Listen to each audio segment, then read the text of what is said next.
Olá, tudo bem com vocês? Hoje, dia 346 da nossa leitura da palavra, nós estamos lendo o segundo livro de Timóteo. O capítulo 1, versículo 1 dessa segunda carta de Paulo a Timóteo identifica Paulo como autor do livro e foi escrita em aproximadamente 67 depois de Cristo, pouco antes do apóstolo Paulo ser condenado à morte. Aprisionado em Roma, o apóstolo Paulo se sentiu sozinho e abandonado, também percebendo que a sua vida terrena provavelmente estaria em breve chegando ao fim. O livro de 2 Timóteo é essencialmente as últimas palavras de Paulo. Paulo olhou além da sua própria situação para expressar preocupação com as igrejas e especificamente com Timóteo. Ele queria usar suas últimas palavras para encorajar Timóteo e todos os outros crentes a perseverar na fé e proclamar o Evangelho de Jesus Cristo. Paulo encoraja Timóteo a permanecer apaixonado por Cristo e a permanecer firme na sã doutrina, relembrando Timóteo a evitar as crenças e práticas ímpias e a fugir de qualquer coisa imoral.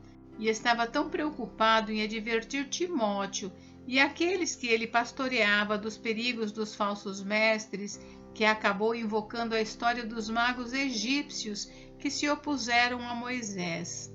Embora seus nomes não sejam mencionados no Antigo Testamento, a tradição diz que esses homens promoveram a construção do bezerro de ouro e foram mortos com o resto dos idólatras.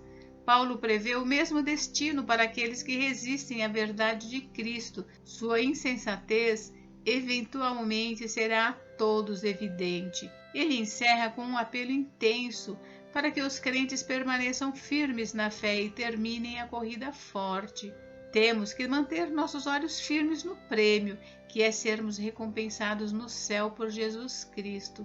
É fácil desviar-se da vida cristã, então devemos nos esforçar para evitar tanto a falsa doutrina quanto as práticas ímpias, e isso só pode ser realizado quando nos firmamos em nosso conhecimento da palavra de Deus e recusamos aceitar qualquer coisa que não seja bíblica. Bem, esse livro tem 4 capítulos. Vamos à leitura? Capítulo 1. Prefácio e saudação. Paulo, apóstolo de Cristo Jesus, pela vontade de Deus, conforme a promessa de vida em Cristo Jesus, ao amado filho Timóteo, que a graça, a misericórdia e a paz da parte de Deus Pai e de Cristo Jesus, nosso Senhor, estejam com você. Ação de graças.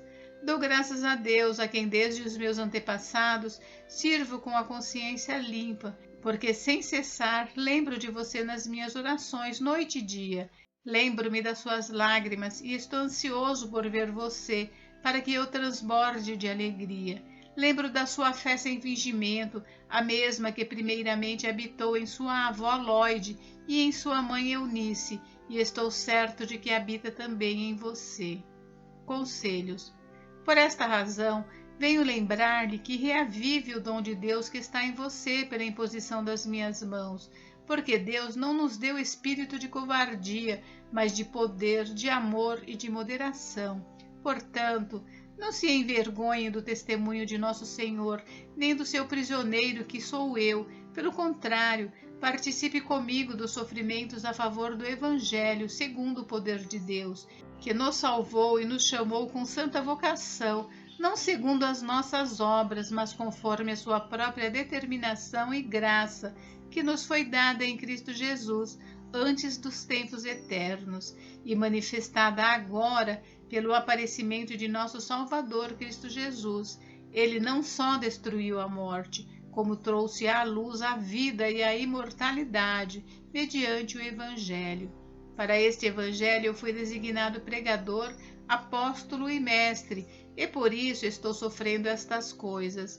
Mas não me envergonho, porque sei em quem tenho crido, e estou certo de que Ele é poderoso para guardar aquilo que me foi confiado até aquele dia. Mantenha o padrão das sãs palavras que de mim você ouviu com fé e com amor que há em Cristo Jesus. Por meio do Espírito Santo que habita em nós, guarde o bom tesouro que lhe foi confiado.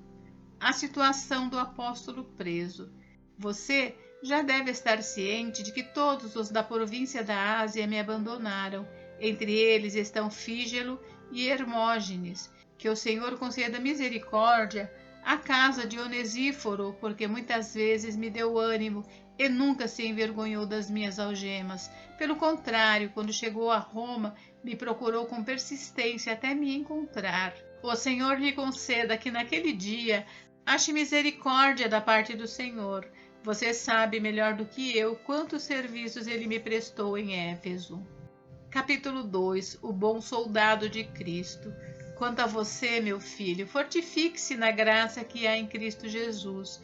E o que você ouviu de mim na presença de muitas testemunhas, isso mesmo transmita a homens fiéis, idôneos para instruir a outros.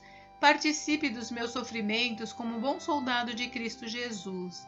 Nenhum soldado em serviço se envolve em negócios desta vida, porque o seu objetivo é agradar aquele que o recrutou.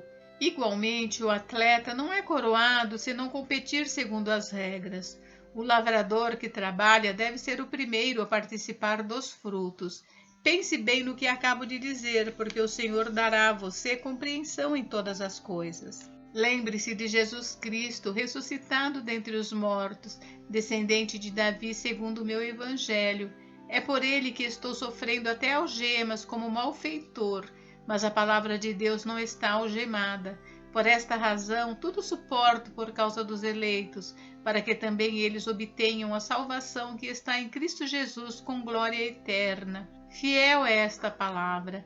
Se já morremos com ele, também viveremos com ele. Se perseveramos, também com ele reinaremos. Se o negamos, ele por sua vez nos negará. Se somos infiéis, ele permanece fiel, pois de maneira nenhuma pode negar a si mesmo. Um obreiro aprovado. Relembre a todos essas coisas, dando testemunho solene diante de Deus, para que evitem brigas a respeito de palavras, pois isso não serve para nada, a não ser para prejudicar os ouvintes. Procure apresentar-se a Deus aprovado, como obreiro que não tem de que se envergonhar, que maneja bem a palavra da verdade. Evite igualmente os falatórios inúteis e profanos, pois os que se entregam a isso avançarão cada vez mais na impiedade. Além disso, a linguagem deles corrói como câncer. Entre esses estão Himeneu e Fileto, que se desviaram da verdade, dizendo que a ressurreição já aconteceu, e estão pervertendo alguns em sua fé. Entretanto, o firme fundamento de Deus permanece, tendo este selo: o Senhor conhece os que lhe pertencem.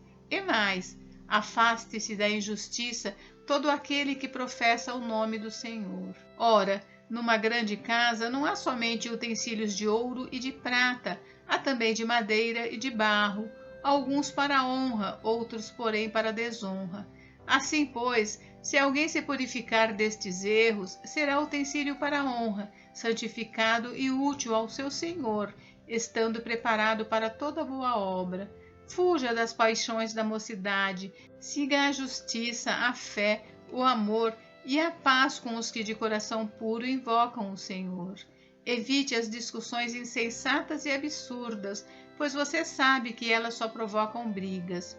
O servo do Senhor não deve andar metido em brigas, mas deve ser brando para com todos, apto para ensinar, paciente, disciplinando com mansidão os que se opõem a ele, na expectativa de que Deus lhes conceda não só o arrependimento para conhecerem a verdade, mas também o retorno à sensatez, a fim de que se livrem dos laços do diabo, que os prendeu para fazerem o que ele quer.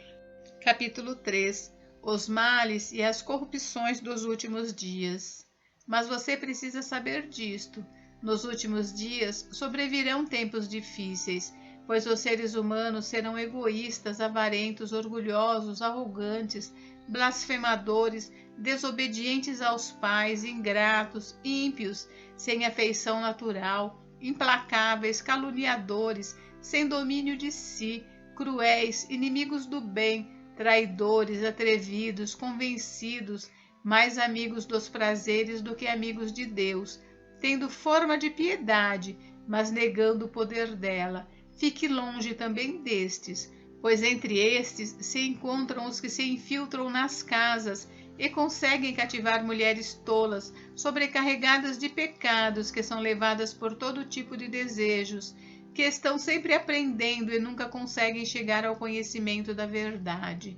E do mesmo modo que Janes e Jambres resistiram a Moisés, também estes resistem à verdade. São homens que têm a mente totalmente corrompida, reprovados quanto à fé. Mas esses não irão longe, porque a insensatez deles ficará evidente a todos, como também aconteceu com a insensatez de Janes e Jambres. Paulo elogia e exorta Timóteo. Mas você tem seguido de perto meu ensino, a minha conduta, o meu propósito, a minha fé, a minha paciência, o meu amor, a minha perseverança, as minhas perseguições e os meus sofrimentos, os quais tive de enfrentar em Antioquia, Icônio e Listra. Quantas perseguições sofri, porém o Senhor me livrou de todas elas. Na verdade, todos os que querem viver piedosamente em Cristo Jesus serão perseguidos, mas os perversos e impostores irão de mal a pior, enganando e sendo enganados. Inspiração, valor e utilidade da Escritura. Quanto a você, permaneça naquilo que aprendeu e em que acredita firmemente, sabendo de quem você o aprendeu, e que desde a infância você conhece as sagradas letras que podem torná-lo sábio para a salvação pela fé em Cristo Jesus. Toda a Escritura é inspirada por Deus, é útil para o ensino, para a repreensão, para a correção, para a educação na justiça, a fim de que o servo de Deus seja perfeito e perfeitamente habilitado para toda boa obra. Capítulo 4. A fidelidade na pregação. Diante de Deus e de Cristo Jesus, que há de julgar vivos e mortos pela sua manifestação e pelo seu reino, peço a você com insistência que pregue a palavra. Insista, quer seja oportuno, quer não, corrija, repreenda, exorte com toda paciência e doutrina, pois virá o tempo em que não suportarão a sã doutrina, pelo contrário, se rodearão de mestres segundo as suas próprias cobiças, como que sentindo coceira nos ouvidos. Eles se recusarão a dar ouvidos à verdade, entregando-se às fábulas. Mas você, seja sóbrio em todas as coisas, suporte as aflições, faça o trabalho de um evangelista, cumpra plenamente o seu ministério. Quanto a mim, já estou sendo oferecido por libação, e o tempo da minha partida chegou. Combati o bom combate, completei a carreira, guardei a fé.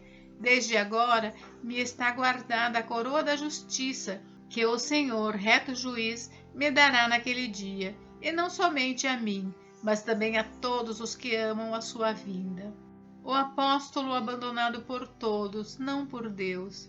Empenhe-se por vir até aqui o mais depressa possível, porque Demas, tendo amado o presente século, me abandonou e se foi para Tessalônica.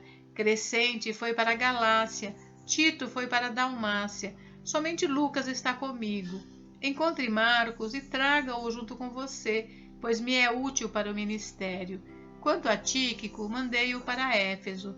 Quando você vier, traga a capa que deixei em Troade, na casa de Carpo. Traga também os livros, especialmente os pergaminhos. Alexandre o ferreiro me causou muitos males. O Senhor dará a retribuição de acordo com o que ele fez. Tome cuidado com ele também você, porque resistiu fortemente às nossas palavras. Na minha primeira defesa, ninguém foi a meu favor. Todos me abandonaram. Que isso não lhe seja posto na conta. Mas o Senhor esteve ao meu lado e me revestiu de forças, para que através de mim a pregação fosse plenamente cumprida, e todos os gentios a ouvissem, e fui libertado da boca do leão. O Senhor me livrará também de toda obra maligna, e me levará salvo para o seu reino celestial. A ele, glória para todo sempre. Amém. Saudações. Dê saudações a Prisca e Áquila, e à casa de Onesíforo. Erasto ficou em Corinto. Quanto a Trófimo, deixei-o doente em Mileto. Faça o possível para vir antes do inverno. Eubulo manda saudações. O mesmo fazem Prudente, Lino, Cláudia e todos os irmãos. Bênção. O Senhor esteja com o seu espírito, a graça esteja com vocês. Gente, encerramos a leitura do 2 Timóteo e amanhã nós leremos o livro de Tito. Fiquem com Deus, Deus abençoe vocês. Até amanhã.